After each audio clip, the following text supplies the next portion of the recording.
يا محمد yàlla may ko fan yu gudd barkeel njaboot gi ba nga xam ne danañ ko teral ba lépp loo xam ne def na ko ci xale yi yàlla fay ko ko mu gis ko donc si loolu nag am na délégation bu mu àndat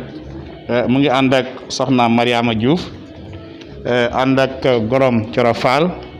ak beneen gorom Yacine Thioub muy madame Sall ànd ak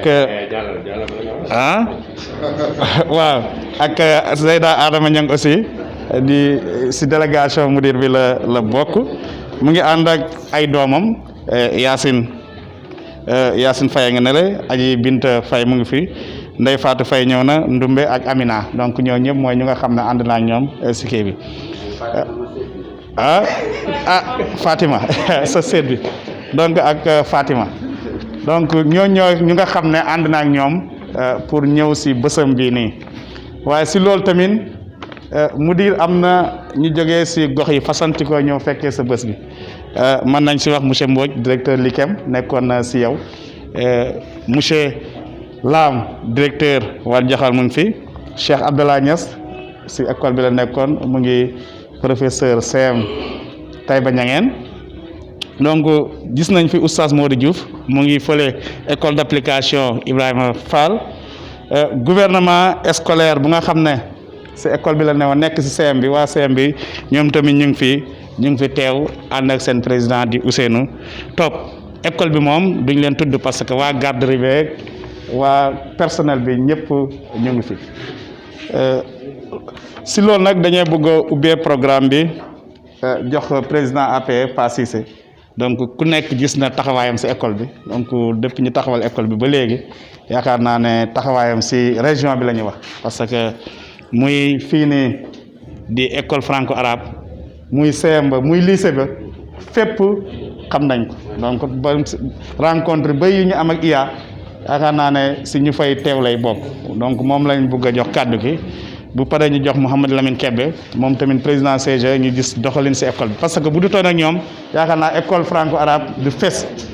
école boo xam ne depuis ñu commencé ko ba léegi parents yi ñoo ko yore donc si mbaar ya ba léegi di fay courant di fay gardien di def lépp ba nga xam ne si école yi royuwaay la bokk ñoom tamit dañ leen jaajëfal ñu ngi fi teew bokk kook personnel bi bokk kook askan bi yëpp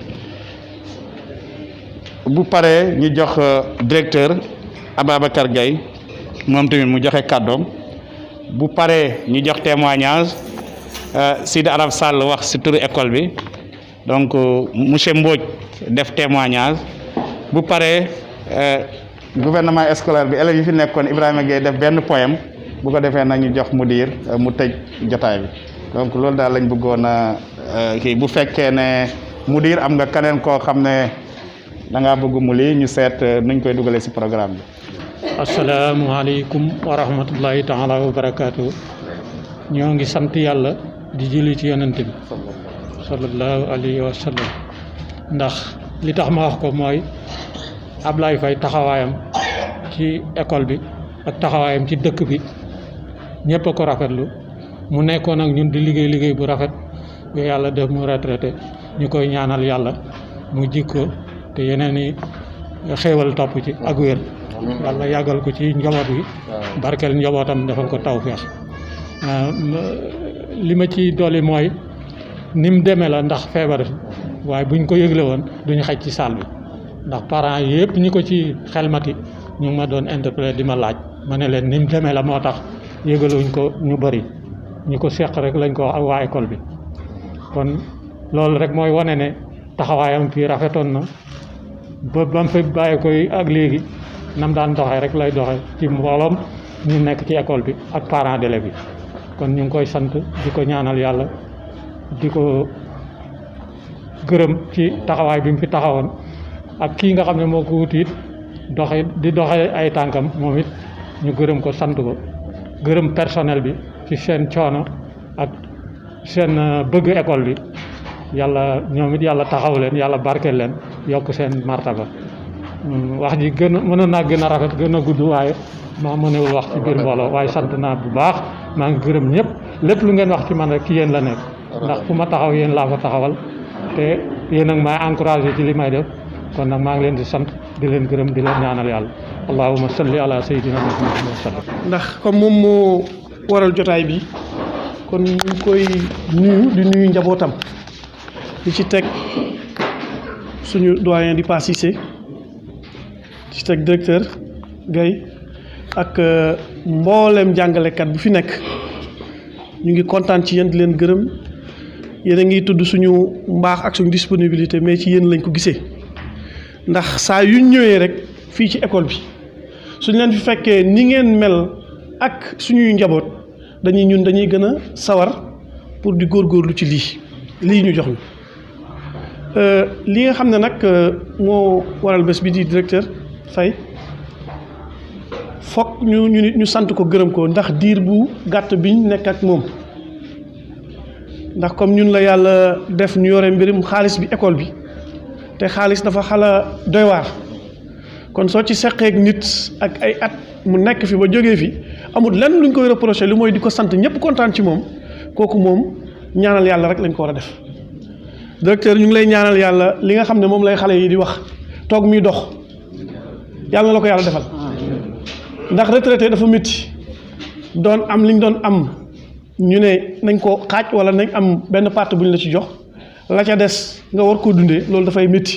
kon ñu ngi lay ñaanal yàlla daal sa retraite bii daal na la gënal sax sa liggéey bi tëdd sa lépp di dox njaboot gi yàlla ubbee leen ba nga xam ne sa dara daal du jafe comme nag ci jamono Covid lañ nekk te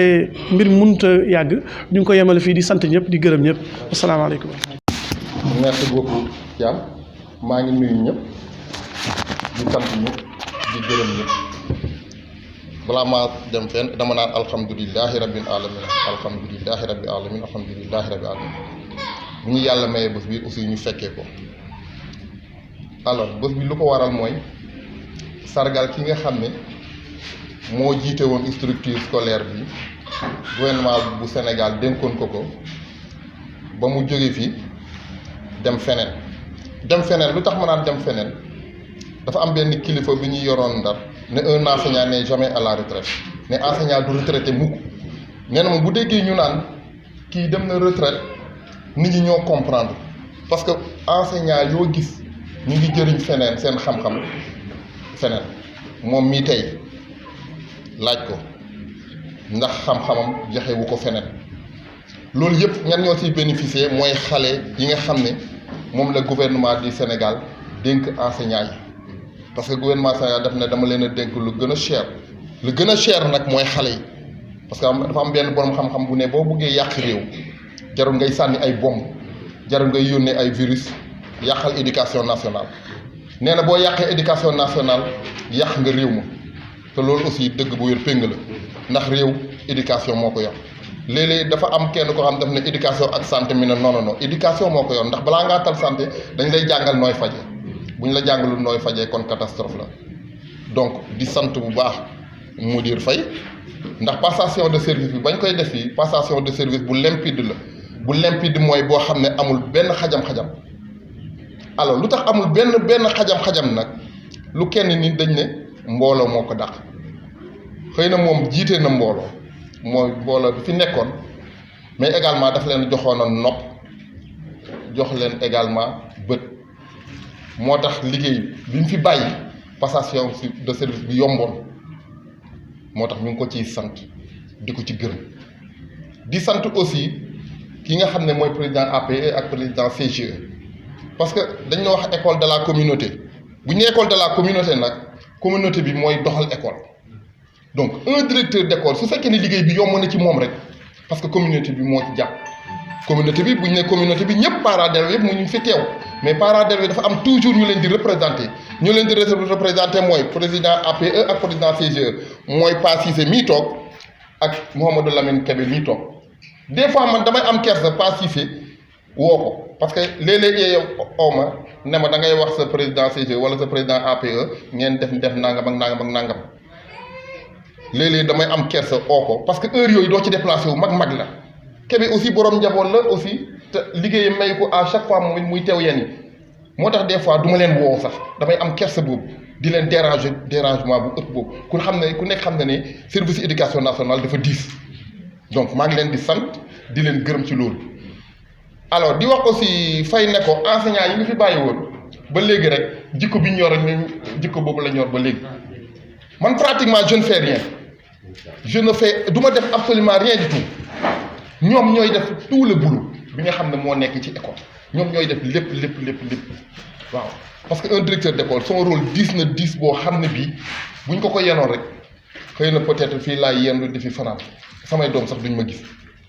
donc di remercier également l'ensemble des enseignants yi fi nekk bàyyiwuma kenn ku fi teew ak ku fi teewul ñoom Ndeye Fatma mi nga xam ne amoon na yéen a ñëw te nekku fi ak ñëpp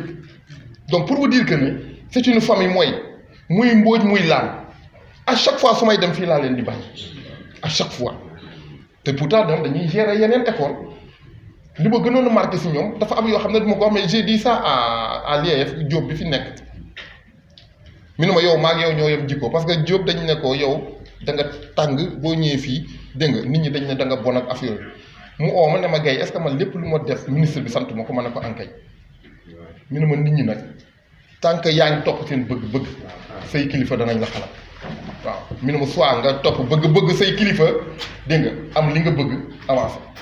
keroog ba waa Eaux et Forêts ñëwee fii dama leen a gis ñoom ñu futteeku ak seen yëri muy Lam muy Mbodj di jëmbat ay garab j'ai dit ça à l'IEF ma ne leen pourtant seen am nañ ay écoles ñu mënoon reboiser bu baax a baax mi ne ma c'est ça la famille mi ne ma heure boo amee avantage boo xam ne mun nga leen cee dugal da nga leen ci dugal ma ne ko donc loolu c'est une promesse yaa ma ko wax nag bien vrai que nekkuñ ci structure heure boo amee ay avantages yoo xam ne mun naa leen dugal foofu seen tour tu me promets que ne di nga leen dugal mi ne ma ok donc ça peut-être loolu ñu ngi koy soog a dégg tey man ce que je fais dama koy def en douceur kenn du ko yëg parce que nit mooy def dara di ko wax aussi dafa mel ni yàlla taxul donc di remercier l'ensemble des enseignants de l'école alors di remercier également famille Moudir Faye yi nga xam ne parce que moom aussi yenn liggéey bu ko mënee famille moo ko jàppale parce que dañ ne derrière chaque grand homme il y a une dame waaw góor boo gis mu réussir rek am na soxnaam wala ay soxna yu nekk ci ginnaawam di ko jàppale ak famille njabootam parce que bu fekkoon ne mi ngi école à chaque fois ñu oo ko ne ko sa doom yi nangam wala sa soxna nangam du tal yenn yi parce que xel mënut a jàpp juróomi soxla waxuma laa nag téeméeri soxla donc di gërëm également famille di gërëm l'ensemble ñi nga xam ne teew nañ fi di sant aussi Modou Diouf parce que moom aussi école bi mu nekk Modou Diouf des fois dama naan ko yow du ma la jàppee sax ne bokkoo ci école bi waaw parce que léeg-léeg ma ne ko am na loo xam ne boo ko yëgee même bu ñu la ko waxul sax da ngaa war a ñëw parce que aussi da nga fi bokk on a fait tant d'années fële à Ibrahima Fall on a formé pas mal d'enseignants yoo xam ne toujours dañ doon weccante ay xalaat parce que benn xel doy waaw léeg-léeg ma dégg kii sëriñ bi sax léeg-léeg arab sall ma koy tooñ ne ko yow yaay sëriñ bi parce que léeg-léeg mu wax fi ay wax bi am solo ne yonent bi de da doon toog dégg nga benn xibaar ñëw saaba yi bi ñu ànd ak moom dégg nga weddi ko daal si waxit dégg nga yàlla wàcce aaya ànd ak li saxaba yi wax donc pour vous dire que nag benn xel doyul waaw donc un directeur d'école fu mu réussir rek ça signifie que personnellement moo ko jàppale communauté bi jàppale ko famille jàppale ko donc loolu aussi vraiment bëggoon naa ko souligner xëy na bés bi moo demee nii ci période pandémie la pour ñu xam ne bëggoon nañ ko def bu yàgg dañ doon xaar yàlla dind mbir mi rek waaw mais nag li ñu naan jaam ak pexem yàlla ak dogalam ba ma ko wax j'ai dit ça à l'IEF wax naa ko également kii bi fi nekkoon Ndour wax ko également ba bi nga xam ne dem na Dakar ba maa di que ne inspecteur ba IEF bi nekk fële minimum bu ngeen ko def woon ci période bii man dinaa taal sama oto ñëw loolu il m'a dit ça ne ma soo ko deful woon période bii dinaa taal sama oto ñëw fekkee ko waaw donc pour vous dire que Moudir am na ñoo xam ne amoon nañu yéen a teew peut-être période bii nu mu demee parce que dama ko wax minimum kilifa du jalgati comme nee nañ éviter rassemblement yeeg éviter yooyu moo tax ñëwuñu waaw mais ne ko suñu xol ak suñu xel ak suñu yéene yépp a ngi foofu waaw te du ñàkk nag peut-être dinañ organiser au niveau de la commune loo xam ne peut-être ñëpp dinañ ci gis seen bopp waaw ah ñu ngi lay Moudir ñu ngi lay sant di la gërëm waaw di la wax ne vraiment da nga dem mais retraité woo tu es toujours au service de l'éducation nationale yaa ngi jëriñ xale yi donc au bénéfice des enfants au bénéfice également du ministère de l'éducation nationale au bénéfice également du Sénégal jërë ngeen jëf. Moudir Abdoulaye Faye ñu koy wax Moudir de manière affectueuse moo tax mudir peut-être mooy signifier directeur mais ñun par affection lañ koy waxee waaw di wax témoignage sur le plan pédagogique laa bëgg a wax si tuuti social ba pare wax si peut-être la relève bi fi des sur le plan pédagogique mooy dafa ñoo fekk si école bi nekkoon si ay tànk mooy ñu koy teg parce que 2003 la Oustaz Fall commencé ko passe relais bi feu Madi Camara yàlla na ko yàlla yërëm xare ko àjjana Madi tàmbale ko mu mettoon lool mu am lu mu si def da si jógo bu baax dem bàyyi ko fi Abdoulaye ñëw mu diir continuer si tànk yooyu ba école bi taxaw ba ñëpp gën bu ñu nee wax daal comme li ñuy wax histoire le terme apogée bu ñu nee école bi toll na si apogée balaa si sommet bi moom la tombeel yàlla moom la ko def parce que bu mu ñëwee si la projet yëpp génn résultat yi gën a dem au sommet ñu ko mënee waxee noonu kon moom daal vraiment ji nga école bi mu diir li ngi si xéwal bi si wàcc fii yàlla na yàgg wàcc si sa njaboot wàcc si école bi yàlla na fi yàgg wàcc ñu ñëpp ñu murloo ko waaw pour wax ni sur le plan pédagogique enseignants yi fi doon def examen dañu doon am ndam yéen ñaan tam yàlla ndam yooyu di continuer pour candidat bees yi fi des waaw pédagogiquement ji nga école bi ñëpp gis nañ seen bopp sur le plan social yaa ngi doon esprit de famille bi fi maa di bàyyi tamit sauvegarder nga ko ba teg ko si loxo doyen Gaye ba mu koy eggali nii comme nu mu ko waxee sànq esprit de famille ba léegi mooy continuer ñun duñ ne école man ba léegi école Mbodj FA lañ may wax ku ma gis naa ma yow kañ nga fa jógee dañuy pon ba tey maa ngi fii mooy loolu ni famille boobu la ñuy dund di ñaan yàlla nañu yàlla lafal cat rek waaw parce que c'est une famille ay frère lañ ay nijaay jigéen ay kilifa waaw moom la ñuy doxee ñaan yàlla na ko yàlla saxal waaw vraiment kontaan nañ si bés bi comme ñëpp ñu ko waxee bu ñu sax mu nekk une grande fête vraiment loolu yéen boobu la ñëpp amoon mais yàlla ak dogalam Covid baa ngi fi ba léegi kenn xamul kañ la fi jógee kon mieux vaut tard que jamais te il est toujours mun nañ ko rattraper waaw comme lu ko doyen waxee am na IEF bi day organiser pour les retraités yàlla nañ ko fekkee jàmm waaw te bañ teewee ko boobaa ñëpp nañ ci gis seen bopp waaw vraiment kontaan nañ loolu si bés bi ñu gàttal kàddu yi noonu. di ci teg directeur Gaye ak waa CGE bi di nuyu aussi les collègues enseignants le gouvernement scolaire ak délégation bu riche bi mudir àndal bon journée bi aussi ni ñu ko waxee mudir ku ne xam nga mérito woon nga lu ëpp lii waaye jaam ak pexeem yàlla mooy dogal di ñaan yàlla période bi ñuy dund ñu gaaw ñu si génnee bañ dem ba di ko nettali mais wax dëgg yàlla tey bu ñu sañoon fi ay baas lañ fi lal ndax liggéey nga ko fii mais nag comme que mënul ñàkk te boo toogee di xaar ba mun na dem ba mujj gi day génn ci xelal ñi vaut mieux ñu defee ko nii comme ni ñu koy defee partout voilà donc wax ci yow aussi dañ ciy nekk à l'aise parce que du doon lu ñuy inventé sur plusieurs plans mun nañ ci wax mais dañu jël le côté social comme ni ko Mbodj résumé ak sur le plan professionnel bi nga doon exercer fii bon bi nga ñëwee fii comme ni mu ko waxee Madi samp na école bi mais li gënoon jafe mooy maintenir ko ndax ndem si yàlla ku jafe woon a remplacer la defar na jikko yi defar na tàggat na gaa yi waaw sur tous les plans mais bi nga ñëwee yàqoo fi dara parce que mu woon nga ñëw aussi li Madi defoon yépp yàqu parce que day am mais da nga ñëw maintenir ko